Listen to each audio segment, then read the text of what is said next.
Hello again, I'm Beth for thesignchef.com. This vinyl application video will give you a chance to see up close exactly how we apply vinyl over difficult surfaces. Once you see these simple techniques, you'll be able to apply your own vinyl letters and graphics with even greater confidence. Delio is our resident expert in vinyl application, which is also one of the many reasons he's our production manager. So without further ado, here's Delio. I just basically put some tape on there, looked about where I wanted it to go, tried to eyeball it level, and I'm just putting it up there just to get it up there. Once I've got it relatively where I want it, that's when I go ahead and take my tape measure and pull measurements to the flats of each letter, at least wherever it's flat, at least on the same line, so that way you ensure your graphic being level. I'm just going to go over here and make sure that the other side is the same, and it is. Now that I've got this where I want it, I hinge it. On a bigger graphic like this, I would use just regular 2-inch mask.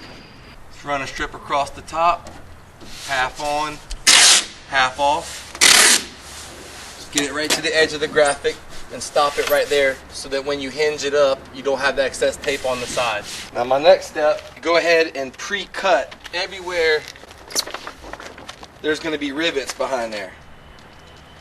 So my job now is to just feel along the line, make indentions in the paper so that you can actually see them. That way it's easier for you to cut them out, the ones you can cut out. Doesn't have to be pretty, just visible enough so when you set the vinyl back down, your rivet is exposed. Just repeat that process everywhere where there's not going to be vinyl. You do the big piece just like you would do any other piece. You peel the backing paper down where you can get in front of it. If you keep it tight and you keep it on the back, it'll prevent the vinyl from touching, therefore less chance for error. Start from the middle, go over the rivets, and just work it from the middle out. Just making sure you get it all nice and flat.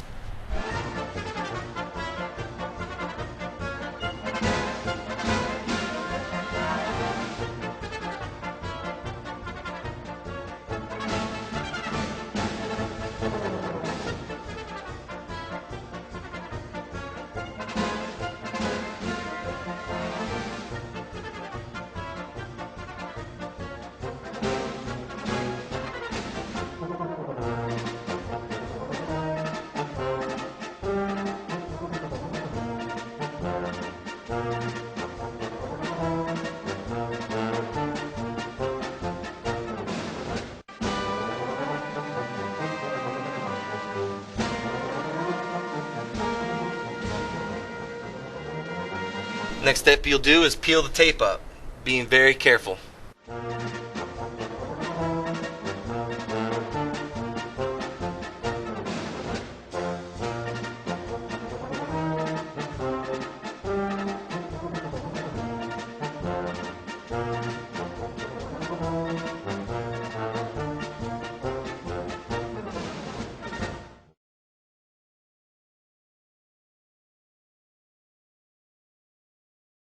I'm going to place this graphic on top of a graphic that is already on the vehicle.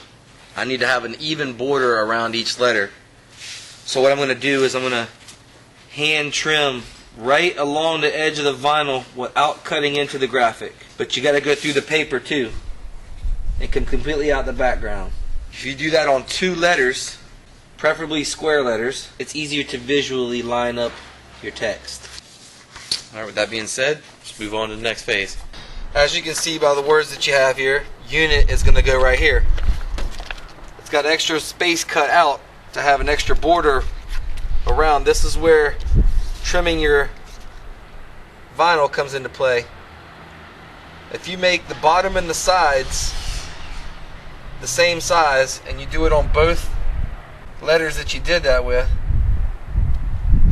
theoretically, when you tape this up, the space should be about right. Go ahead and grab your tape measure and just make sure that you're level on your flats. Now we're ready to hinge again.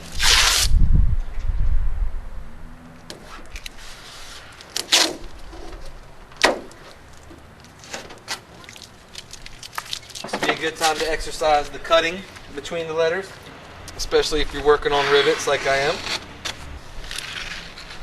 Peel your vinyl back. Hold your material down.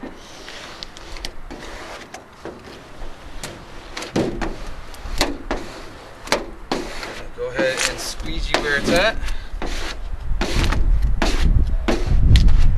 And as you can tell, it was placed correctly. The border looks right.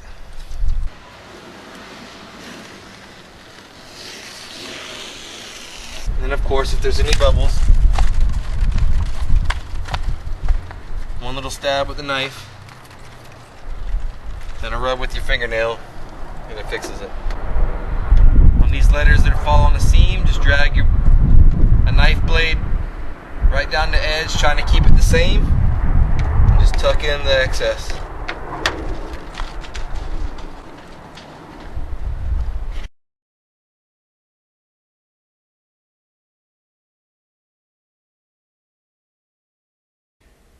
Thanks for watching. I'm Beth with a behind-the-scenes look to help you get professional-looking vinyl graphics at do-it-yourself prices.